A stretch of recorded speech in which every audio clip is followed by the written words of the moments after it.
Vamos para o Evangelho, em que Jesus conta mais uma parábola para os sacerdotes, doutores da lei.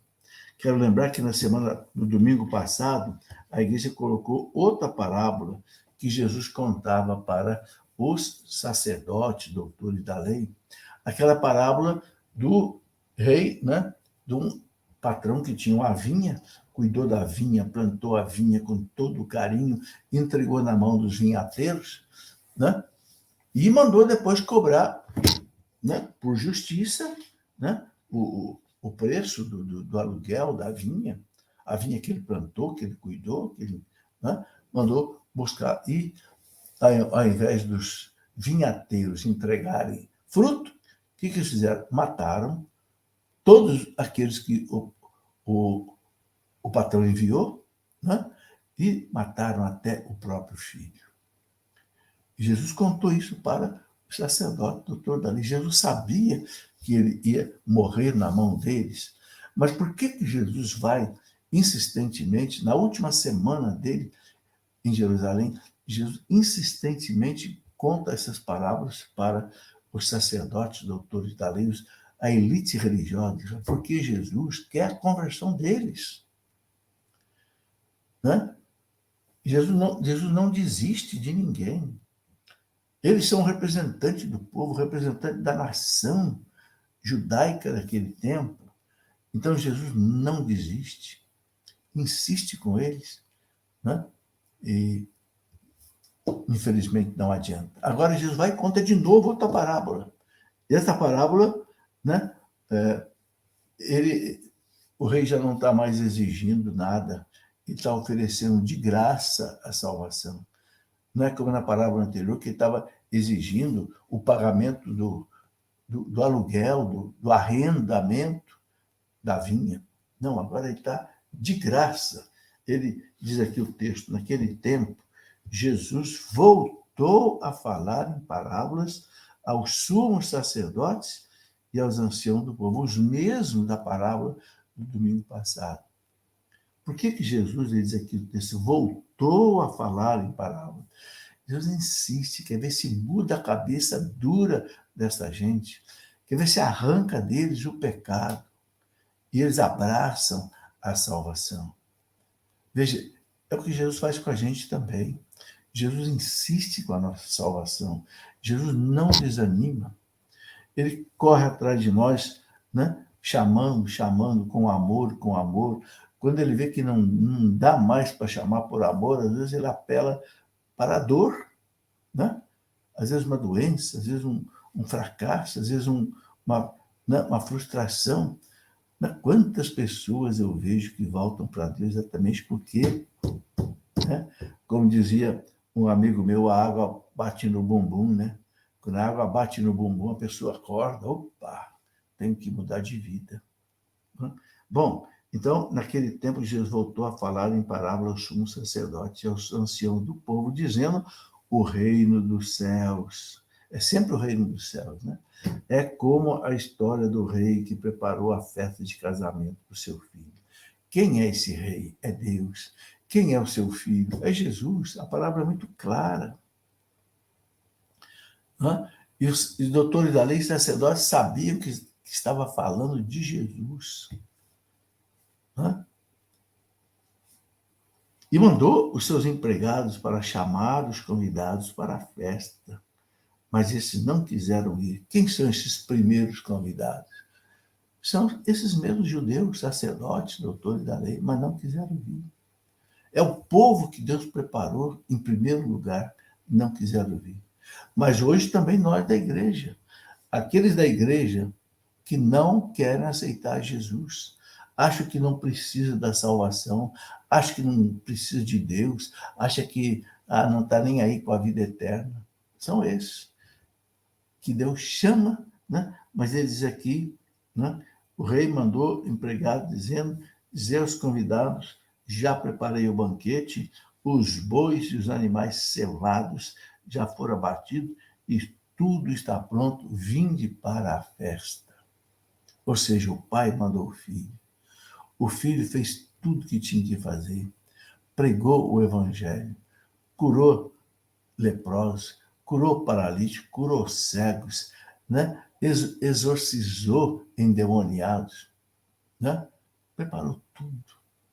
Estava pronto, era só abraçar isso e estaria a salvação, né? Mas o que aconteceu?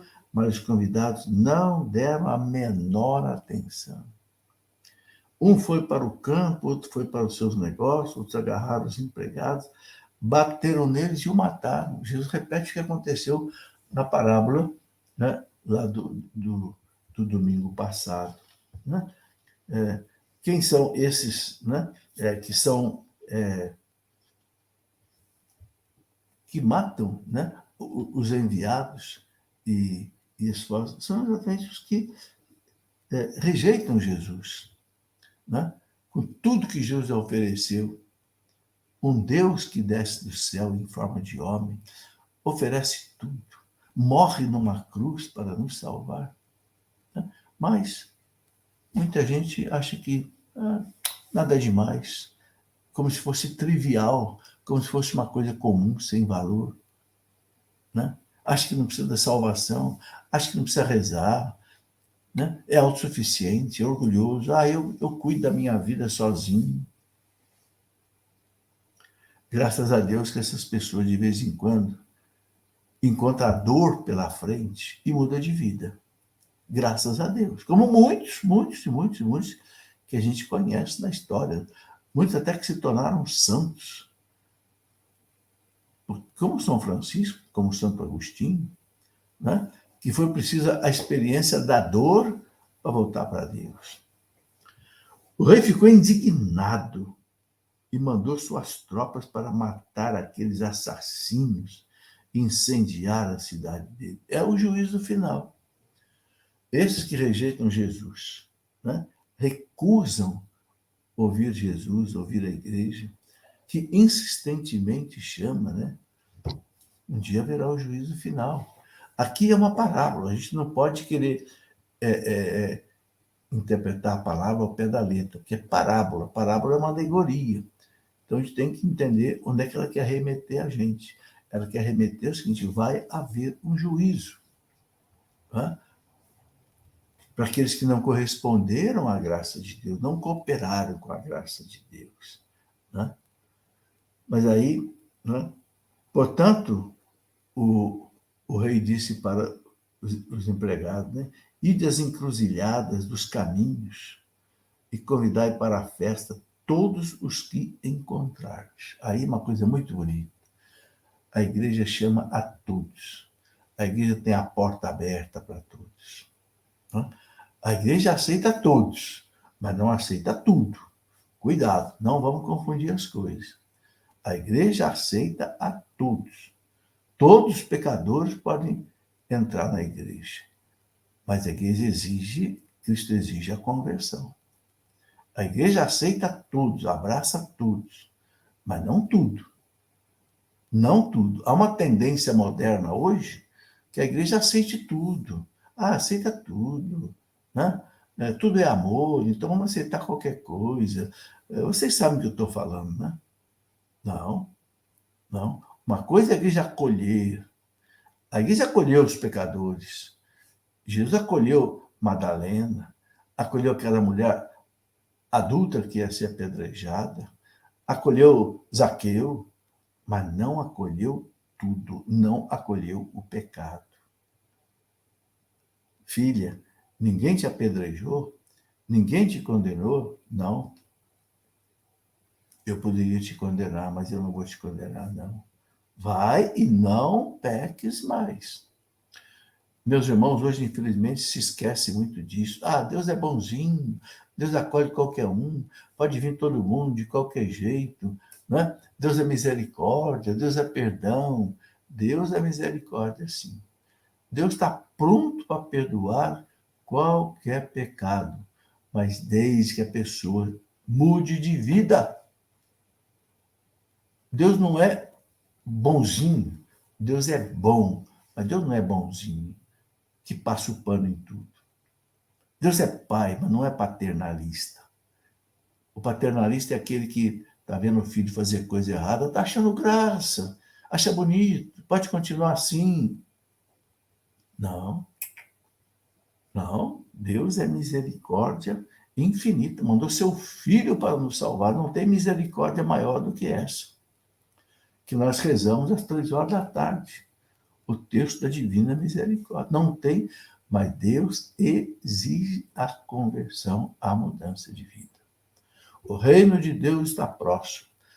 Crede no Evangelho, convertei-vos e fazer penitência. Não é assim que São Marcos começa o Evangelho dele? É assim.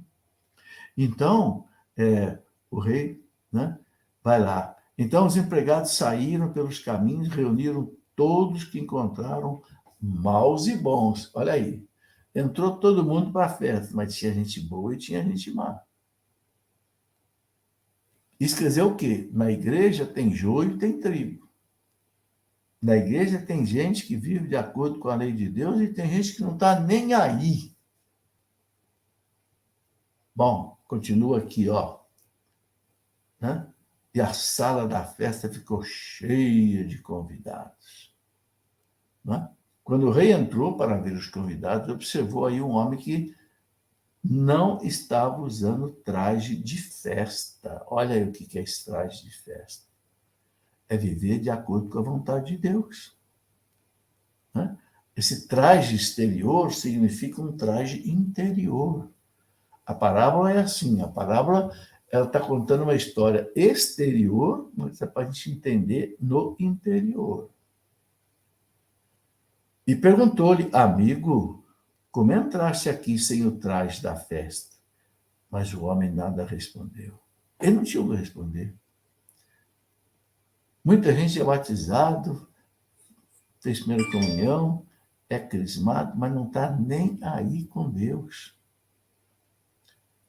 Nem na missa do domingo não vai.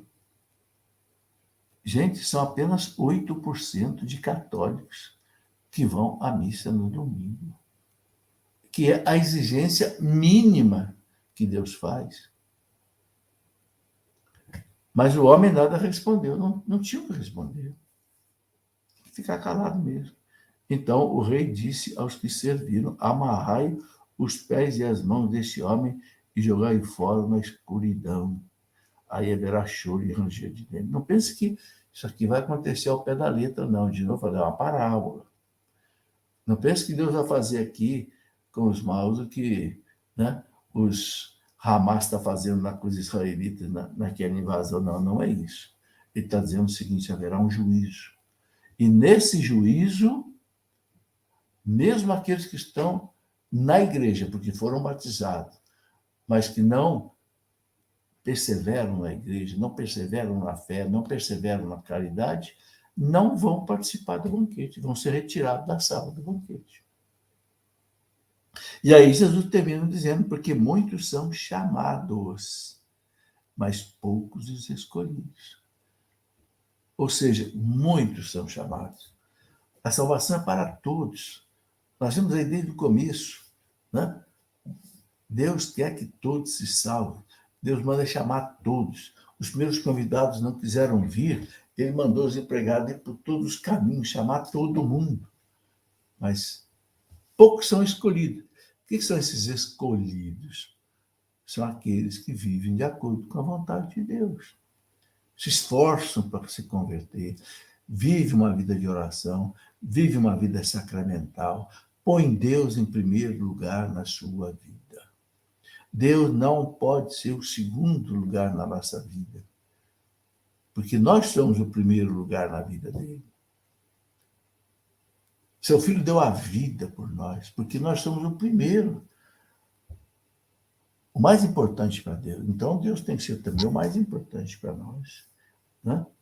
Então, tá aí. É muito importante essa reflexão. Né? Não podemos rejeitar Deus, de jeito nenhum. Né? Rejeitar Deus, né? São aqueles que acham, repito mais uma vez, acham que não precisa de salvação. O orgulho, a vaidade, né? Não pensa em Deus e também não pensa na vida eterna. Quem é que pensa na vida eterna hoje? Se fala muito na vida terrena. A teologia da libertação é só o social, o político, o econômico, né? Casa para todo mundo, ecologia para todo mundo, mas e a vida eterna? Você viu os sacerdotes falarem de vida eterna nas homilias? Alguns falam, é verdade, alguns falam, mas eu concluo que são poucos. A maioria trata dos problemas desse mundo, a vida terrena. Parece que o céu vai ser aqui. Não, o céu não vai ser aqui. O céu vai ser na eternidade.